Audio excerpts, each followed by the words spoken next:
দৃষ্টিভঙ্গির পরিবর্তনই বদলে দিতে পারে জীবন।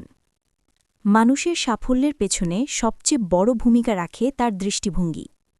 একই পরিস্থিতি একজনের কাছে সমস্যা মনে হতে পারে, আবার অন্যজনের কাছে তা হতে পারে এক বিশাল সম্ভাবনা। জীবনকে দেখার এই যে ভিন্নতা, তা নিয়েই আজকের এই প্রেরণামূলক গল্প। মূল গল্প। জুতা কোম্পানির দুই বিপণন কর্মকর্তা।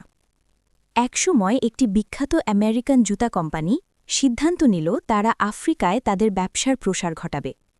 এই উদ্দেশ্যে তারা প্রথমেই কোম্পানির একজন দক্ষ বিপণন কর্মকর্তাকে সেখানে পাঠাল। আফ্রিকায় কয়েকদিন ঘুরে পরিস্থিতি পর্যবেক্ষণ করে সেই কর্মকর্তা কোম্পানির প্রধান কার্যালয়ে একটি হতাশাজনক রিপোর্ট পাঠালেন। রিপোর্টে লেখা ছিল, এখানে জুতা বিক্রির কোনোই সম্ভাবনা নেই, কারণ এখানকার মানুষ জুতা পরে না, সবাই খালি পায়ে হাঁটে, তাই এখানে কোনো জুতার দোকান চলবে না। কোম্পানি তখন হাল না ছেড়ে দ্বিতীয় আরেকজন কর্মকর্তাকে সেখানে পাঠাল। দ্বিতীয় কর্মকর্তা সেখানে গিয়েই আনন্দে আত্মহারা হয়ে কোম্পানিকে টেলিগ্রাম করলেন, এখানে ব্যবসার এক অবিশ্বাস্য সম্ভাবনা রয়েছে। এখানকার মানুষ এখনও জুতা পরতে শেখেনি। আমরা যদি তাদের জুতা পরার উপকারিতা এবং স্বাস্থ্য ঝুঁকি সম্পর্কে বোঝাতে পারি, তবে পুরো দেশই আমাদের বড় বাজারে পরিণত হবে।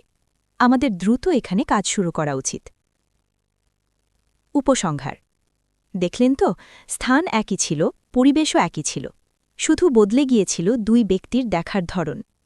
প্রথমজন যেখানে বাধা দেখেছিলেন, দ্বিতীয়জন সেখানে খুঁজে নিয়েছিলেন এক নতুন দিগন্ত। আসলে আমরা যা দেখি তার চেয়ে বেশি গুরুত্বপূর্ণ হল আমরা তা কিভাবে দেখি। আপনার বর্তমান পরিস্থিতি যাই হোক না কেন, ইতিবাচক দৃষ্টিভঙ্গি নিয়ে তাকালে আপনিও খুঁজে পাবেন সাফল্যের পথ। মনে রাখবেন, আপনার দৃষ্টিভঙ্গি গড়ে দেবে আপনার আগামী দিনের জীবন। আল্লাহ তাআলা আমাদের সবাইকে সঠিক এবং সুন্দর চিন্তা করার তৌফিক দান করুন।